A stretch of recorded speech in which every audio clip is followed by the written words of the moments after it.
provisto nuevamente de la lámpara de Diógenes. Busca maniática al hombre, aquel que fue la admiración de los dioses. Esto es un aula, un lugar reservado, es un pórtico, adéntrate conmigo. Buscamos a aquellos que les interese el misterio, aquellos que quieran ir de lo simple y perecedero a lo eterno y divino. El interrogante es: ¿quién está jugando con el destino de la humanidad? Segunda parte.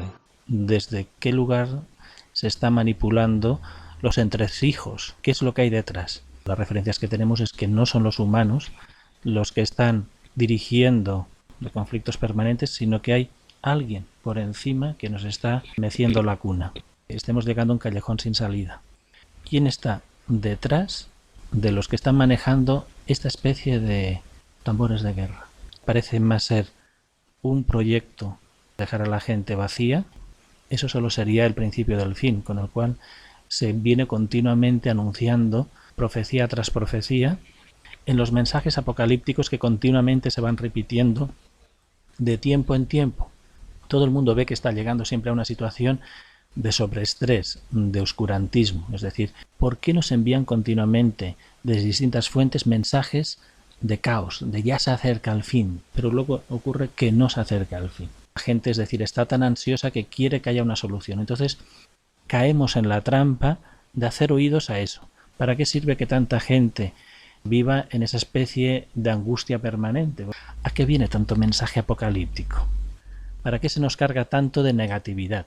¿Quién tiene interés de que continuamente estemos con el ay, con la sensación de que estamos a punto de recibir un coscorrón, un garrotazo, que sea ya al final? Por ahí iría un poquitito el tema. Es decir, ¿de dónde surgen esos mensajes apocalípticos? Esa especie de que todo el mundo cree que ya el final ya llega, y si no llega ahora, llegará dentro de poco, y si no, siempre se posterga. Parece aquello de que hoy no se fía, mañana sí, pues esto es un poquitito igual. Ya en los primeros discípulos de Jesús, ellos ya creían que el reino de los cielos estaba cerca, y muchos de ellos vendieron sus posesiones, lo daban todos y empezaron a vivir en comunidad. Entonces es, ¿quién lanza esos mensajes? ¿Realmente vienen de seres que nos están ayudando o vienen de seres que nos quieren confundir continuamente, que nos están distrayendo? Unos a veces lo proyectan a nivel político y otros lo proyectan a nivel espiritual. Entonces sería eso. ¿Quién tiene interés en que el ser humano viva continuamente en el ay? La pregunta es eso, buscar un interlocutor que nos hable claramente en qué situación está la humanidad, si realmente tiene que prestarle oídos a los mensajes apocalípticos. Hay alguien que se nos presta a comentarnos quién está detrás de todo este jaleo entre guerras, no guerras, hambres, enfermedades, epidemias, no epidemias, qué hay de cierto, qué es lo que no hay de cierto. ¿Hay alguien que se presta a hablarnos al respecto? Hay una pareja, dos seres, una señora, un señor. Bueno, esta es la forma de expresar que yo tengo, pero evidentemente hablan a la vez, y es curioso escuchar la sonoridad de las voces femenina y masculina exactamente al mismo paso. Nos han saludado hace un momento y están pendientes de tus palabras y esperan a que tú hubieras acabado de exponer la pregunta. Tercera parte. Al inicio de esta conversación partíamos de la sensación de pesadez mental, de tantos mensajes de carácter negativo, de carácter apocalíptico. ¿Qué ocurre en el cerebro cuando uno es continuamente bombardeado por esa visión pesimista de la realidad y no encuentra salida a ella? Dice que cuando una persona se adapta, que ese cerebro plástico hace suyo esa forma de pensamiento colectivo, que aquellos que de alguna manera tienen una cierta mente despierta, que más empática con todo lo que le rodea, que esas personas tienden a bloquear, a cerrar sistemáticamente áreas para que no se vean de alguna manera afectadas. Es como el barco con distintos compartimentos, permite que sean sellados para evitar su hundimiento, que es lo que perciben muchos cuando sienten que parar en seco y dejar de estar conectados con el mundo, que este es el paso de aquellos que se retiran lejos de las gentes, de los mundos de la cultura, de todo el caos imperante, que esto es lo que tienden a hacer en muchas ocasiones por la necesidad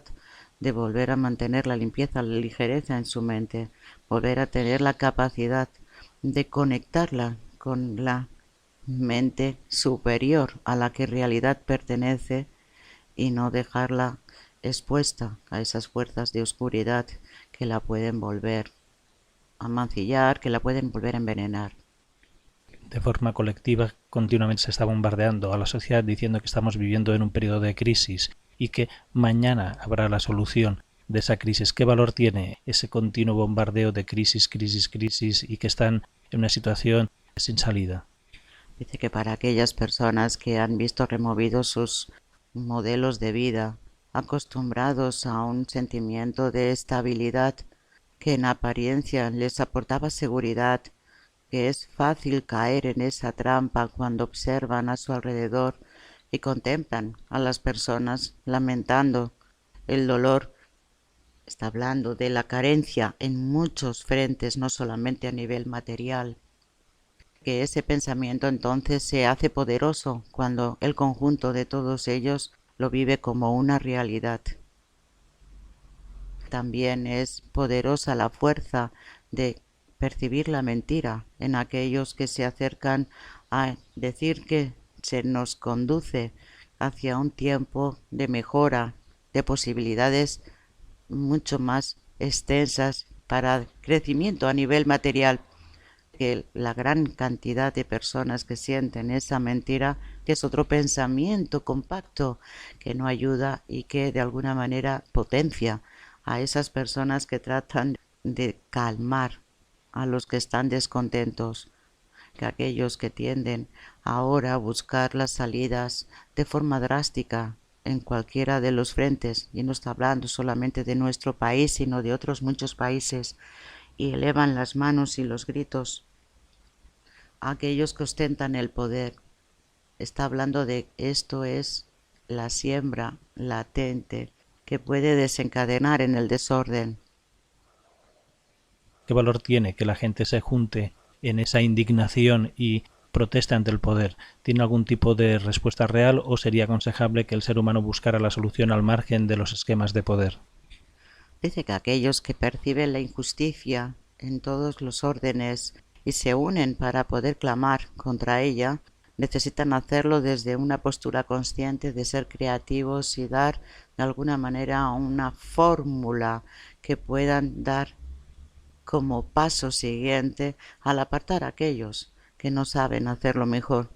El hecho de clamar, de protestar, de lanzar una y otra vez las voces de enfado al aire, lo que hacen es compactar esa masa de pensamiento colectivo.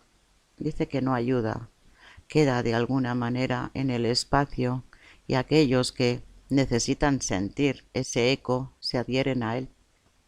Tuviéramos que hacer algún tipo de balance entre esclavitud y libertad, ¿qué porcentaje posee el ser humano actual de libertad y qué porcentaje tiene de sumisión? Dice que estamos esclavos, que no sentimos el titinear de las cadenas, que estamos en un espacio aparentemente tan grande que no podemos sentir que somos esclavos. ¿En qué porcentaje sería nuestra conciencia esclava? Es decir, ¿en qué porcentaje la persona todavía respira en verdad? Dice que es un nivel muy escaso. Si se tiene que hacer en una medida de 1 a 100, que la persona puede tener momentos de libertad consciente en un escaso 15%, el resto del tiempo está supeditada a una voluntad que no es la suya y que evidentemente no es su conciencia. Se habla del ser humano como un Homo sapiens y que estamos en un mundo de libre albedrío. ¿Qué medida hay de nosotros de Homo sapiens y qué medida hay de libre albedrío? ¿O ya hemos claudicado en estos dos sentidos? Dice que el libre albedrío seguimos teniendo la potestad y capacidad, pero no para actuar o para modificar o para crear, que sí tenemos esa potestad para decidir el estar aletargados, dormidos o el estar conscientes. Que la gran cantidad, está hablando, de heredad que tenemos en nuestro ADN, como todavía de fases de animal en él tenemos la capacidad de irla modificando, que esto es simplemente el recuerdo de toda nuestra cadena evolutiva que ha ido pasando generaciones tras generaciones y que todos llevamos acumulado.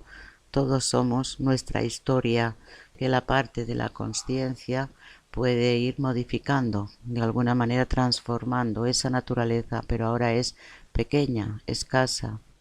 Si ya simplemente el porcentaje de lucidez que posee el ser humano apenas si llegaría a un 15%, ¿qué posibilidad real tiene el ser humano de despertar lumínicamente ya de forma definitiva, o tiene que caer ya en la resignación total de la oscuridad y de apagarse como tal? Dice que hablas a nivel colectivo y a nivel colectivo que tiene la posibilidad de subsistir, aunque sea de forma aparentemente como aquel que está en el agua y no puede tocar fondo, pero puede bracear, aunque pueda pensar que llegará un momento que el agotamiento le impedirá continuar con la cabeza fuera del agua y acabar pereciendo, que puede que en ese proceso extremo por fin permita que la divinidad sea aquel quien gobierne a través de él. Y dice que entonces es cuando puede cambiar. A nivel individual, sí, a pesar de tener ese pequeño límite, puede llegar a despertar la totalidad de su conciencia. No tienen mucha confianza en la humanidad a nivel colectivo. Por eso está hablando de que no hay nada que venga a hacerla perecer.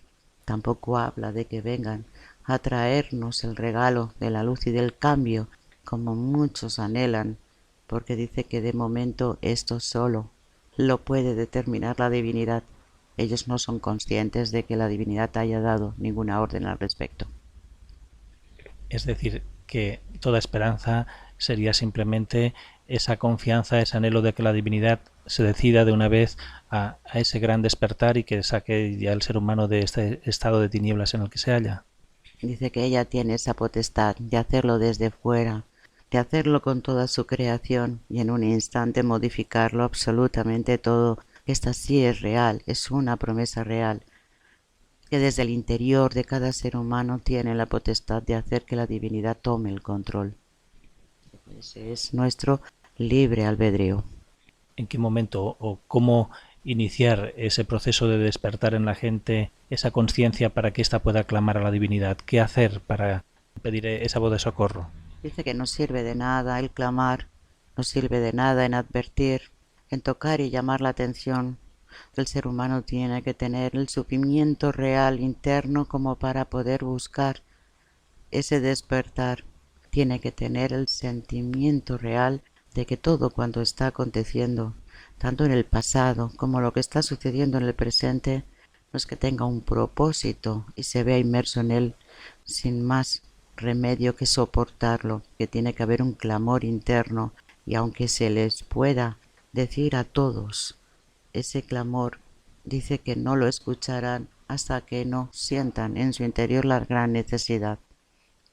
Muchos también esperan de que sean fuerzas venidas del espacio exterior las que lleguen a rescatar un porcentaje de la humanidad. ¿Qué hay de cierto en esto? ¿O simplemente esa especie de mañana está la solución desde fuera?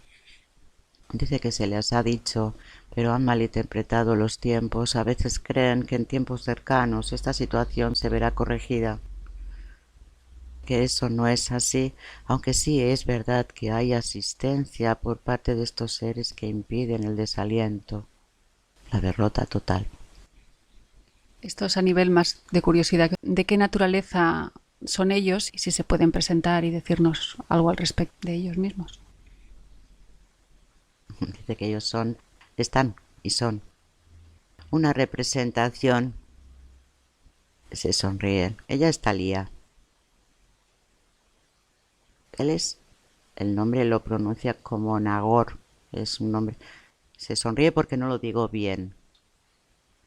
Que la naturaleza de donde ellos proceden es de la fuente. Visten como si llevaran unas ropas muy sencillas. El aspecto son como si fueran hermanos porque son muy parecidos. Los ojos son muy claros, la tez muy blanca. Y la verdad que no puedo dar muchos detalles sobre su aspecto porque irradian luz, no puedo. ¿Ellos tienen o tuvieron vida orgánica, vida física? No, ellos hablan de que han venido de la fuente. En estos momentos que planteamos este tema, ¿qué valor tiene esta conversación? Dice que esta conversación será escuchada y muchos encontrarán un eco en su corazón para comenzar, que no se trata de hacer grandes aspavimentos ni revuelos, basta esa sensación muy, muy conocida por un simple y sencillito recién nacido de la noción de divinidad en el interior. El reconocimiento de esa divinidad es lo que puede comenzar a dar grandes pasos, pasos agigantados de cambio.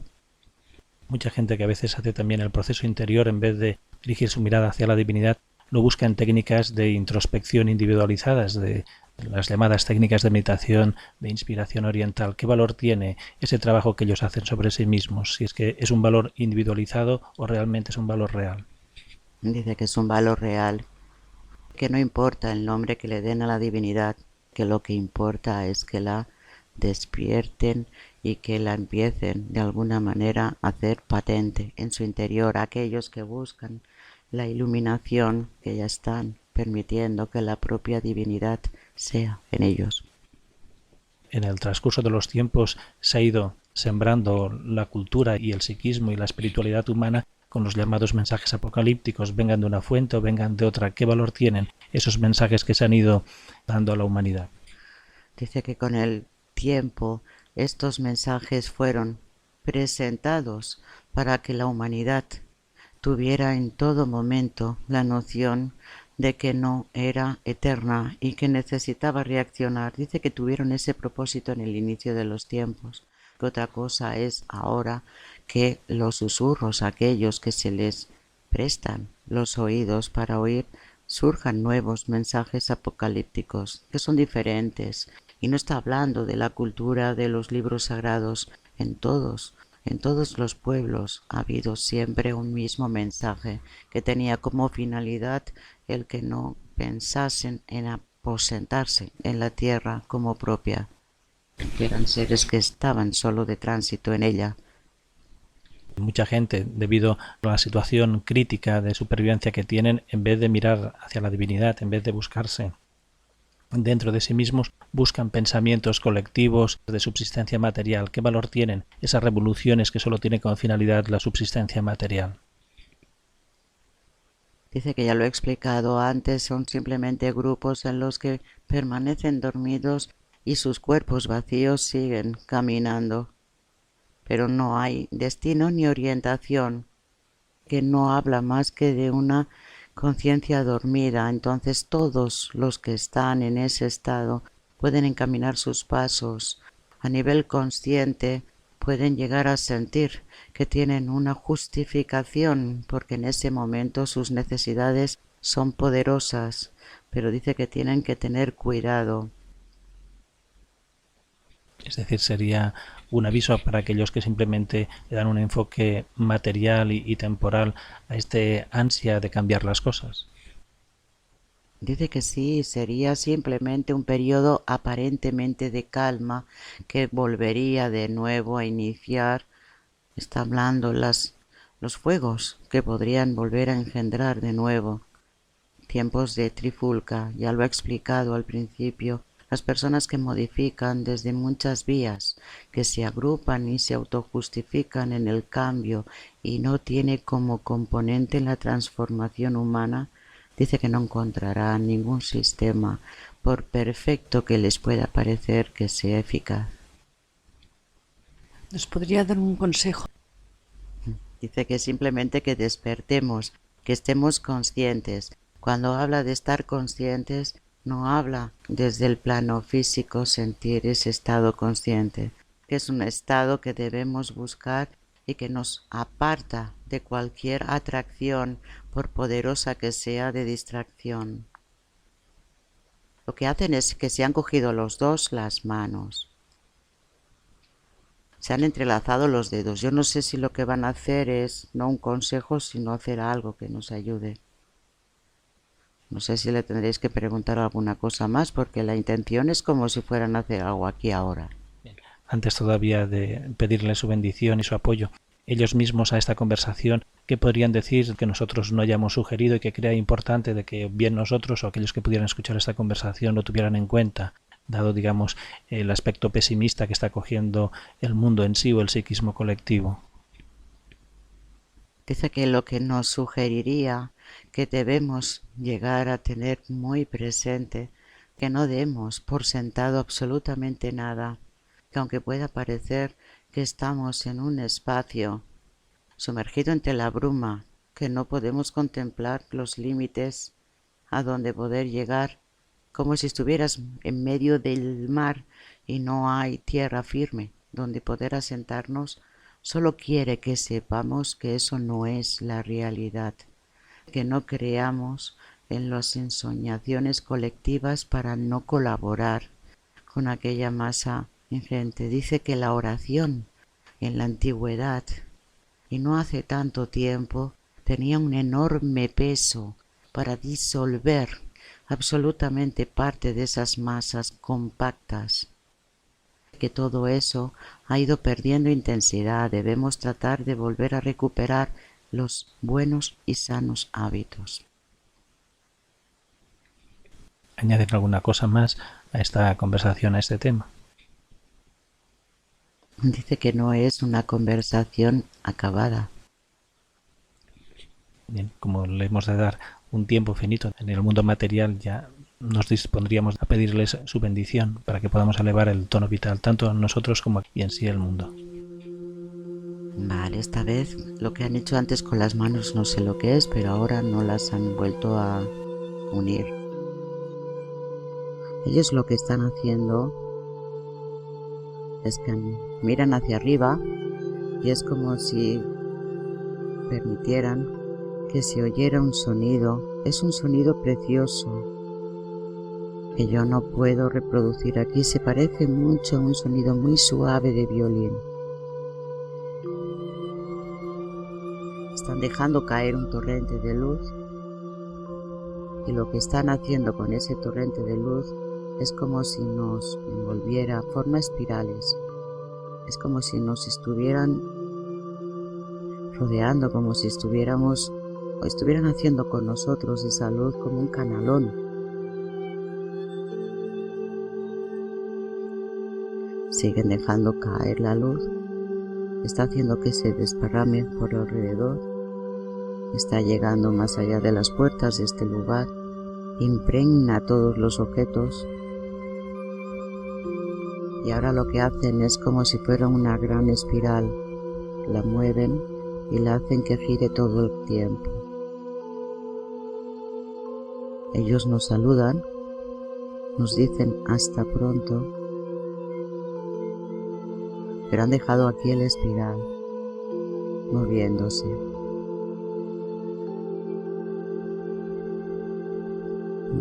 ¿No puedo decir más? Gracias.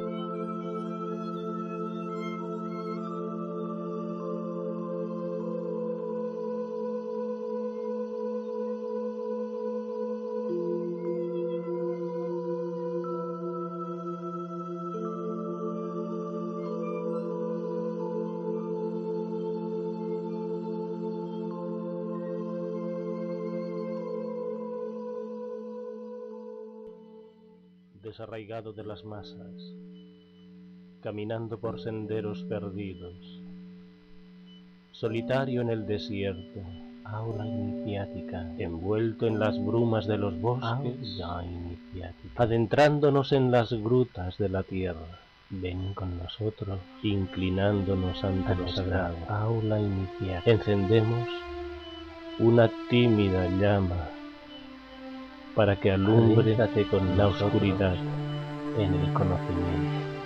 Estás ante el umbral perpetuo, estás ante la ara sagrada, aula iniciática.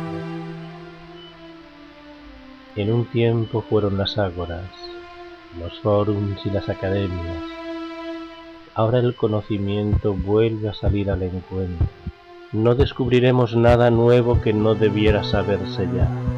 Estás traspasando los límites de la especulación, más allá de la acumulación de datos, provisto nuevamente de la lámpara de Diógenes.